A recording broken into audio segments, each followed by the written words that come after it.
Representing the bay boat category, the YoungGulfshore26 has an overall length of 26 feet 6 inches, a beam of 8 feet 9 inches, and a max horsepower rating of 350. Engineered for both shallow water and blue water fishing, she has a draft of 16 inches, a dead rise of 14 degrees, a weight of 4,500 pounds, and a fuel capacity of 80 gallons. Now, let's hear more from our hosts. Guys, we've been on a lot of 26-foot boats over the years. We can honestly say we've never been on one like this. It's one of a kind, that's for sure, man. What a perfect layout for having a lot of room, fishing a lot of people.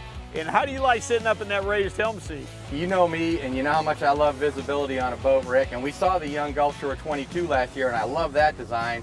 This is just more of the same in a bigger package. I mean, I'm so excited about getting offshore on this thing today and trying to sight fish and sailfish or anything. I just want to go see a fish. I want to spot a fish from up here first. I like the fact that if you're stepping on a guide boat, everybody has their own seat and you feel comfortable, which you don't get a lot on a guide boat. Listen guys, this boat's got a lot of possibilities. It's a beautiful day. We got some afternoon thunderstorms to contend with there later on. Let's get after it. Because the Gulfshore is 26 feet long with a 9-foot beam, she can do inshore and offshore very, very well. She only drafts about 18 inches. And I gotta tell you something, she certainly held her own on the offshore scene. The unique design of the Gulfshore is actually broken up into 3 distinct separate sections. Let's start at the bow. This is a 26-foot boat. It's a large foredeck that's got enough room for 2 or 3 people to stand up on and fish. Having the ability to put 2 or 3 people on the front of the boat is really useful. You've got people up there sight fishing, casting to fish that they can see, and also taking directions from the guide who's in an elevated position behind him. Among the space underneath the decks, you're going to see 260-quart insulated fish boxes at the center line. There are 2 200-quart boxes for dry storage on the outboard flanks. Also storage for your batteries. The Gulfshore26 had a 36-volt trolling motor on it, which pulls the boat around fine when you want to sneak up on fish in kind of shallow water or chasing fish on the beach. Also, your anglers have access to 2 7-gallon pitch wells that are located all the way forward underneath the deck as well. Having that wide open bow with nothing to trip on made it so easy to catch these sailfish today. Everything was wide open. They really utilized every bit of the beam of this boat.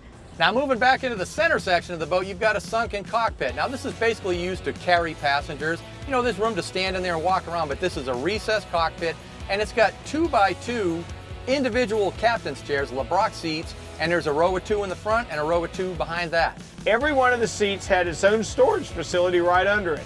I knew what I'd do. I'd pick out my seat, my tackle go underneath it. Wouldn't anybody have to ask me twice for a D-hooker to get their baits off with. Now the rear half of the boat is something that I found particularly useful, and this really suits my style of fishing.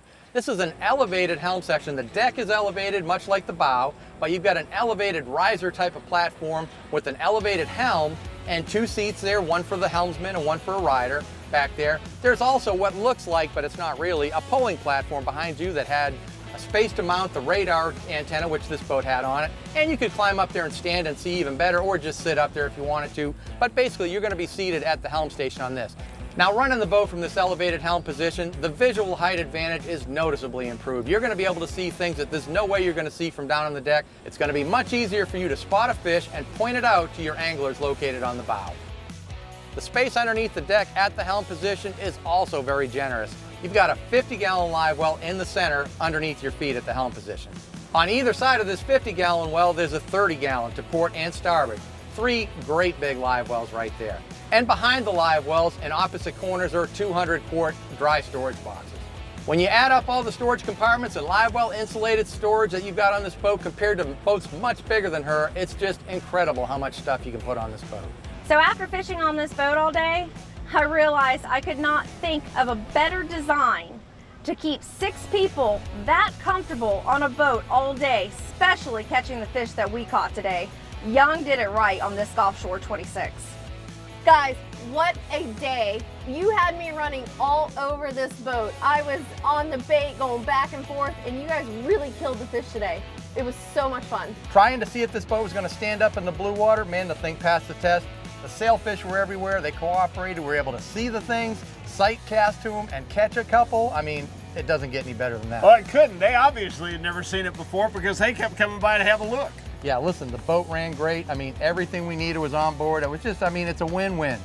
You need a good boat for fishing back in the mangroves or throwing in a tail and billfish, the Gulfshore 26 is one you need to look at.